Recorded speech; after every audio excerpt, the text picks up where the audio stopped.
Mark chapter 9. Mark chapter 9.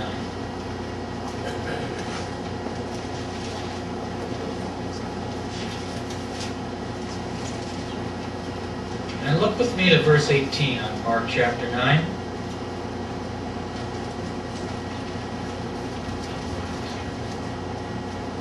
Now this man brought a son which had a dumb spirit. In verse 17. And wheresoever he taketh him, this dumb spirit would tear him up. And the son, he foamed at the mouth and gnashed with his teeth. And he was pining away.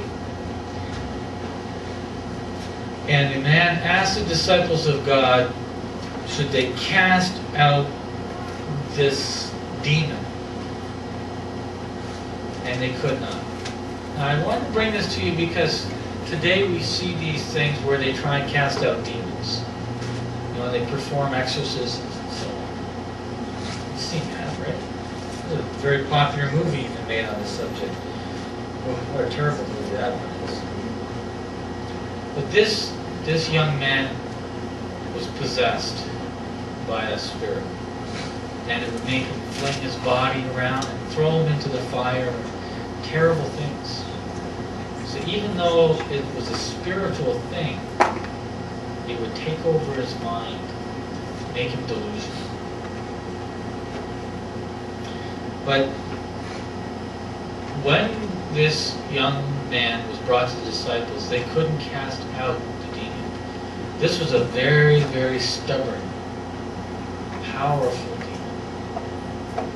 This spirit had been in this young man from his youth for a very long time, and it really had set up lodging there. Jesus said, faithless generation, how long shall I be with you? How long shall I suffer you? Bring him unto me.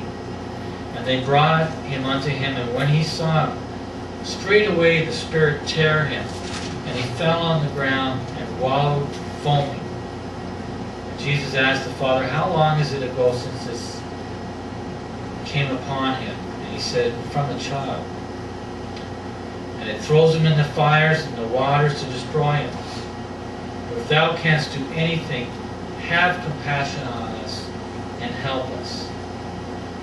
Jesus said there was a condition that had to be met for this demon to be cast out. If this condition wasn't met, the demon would not be cast out. Jesus said, if thou canst believe, all things are possible to him that believeth. So the first thing he established with the Father is, you have to believe this. Faith is one of the elements of the Spirit of God. To make that Spirit operate properly, you have to have faith. You have to turn that switch on. If the faith switch is not on, that power is not flowing. And all things are possible to Jesus, but he had to make it possible to the Father and to the Son as well. Turn that faith switch on.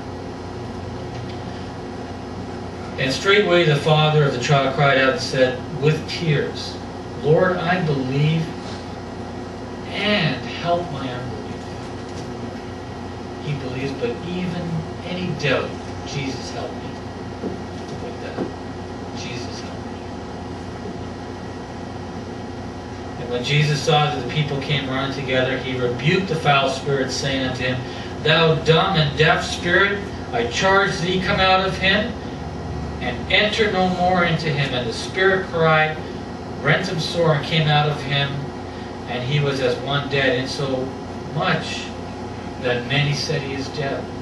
But Jesus took him by the hand and lifted him up, and he arose. And so Jesus cured this man of an evil spirit. I don't know what happened to that man after then, but I hope that he didn't just leave it at that. Because there's always a chance that other spirits can come back in. There's another scripture on one spirit going out and finding 7 other spirits and asking them to move in because they found the place so nice and clean and tidy. Right? So, we could get rid of a problem in our life, clean it up. But then if we don't fill that body with something, it's empty and ready for other problems to come in. This is the thing with addiction. And addiction comes in all different forms. You don't have to be addicted to alcohol or drugs. You can be addicted to shopping.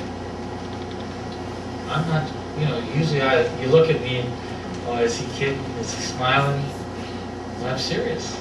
You can be addicted to shopping.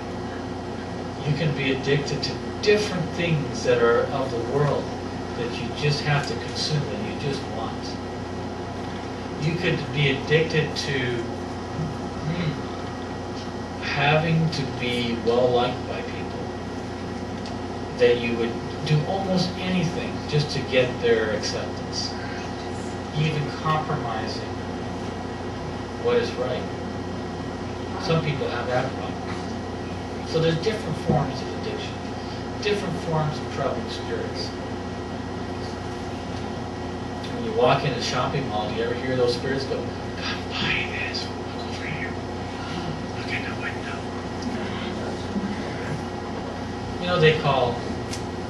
They call alcohol spirits.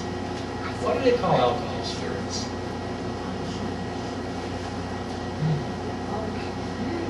Somebody knows something. I think the world calls alcohol spirits. But alcohol makes you lose your judgment, good judgment, be more loose and carefree.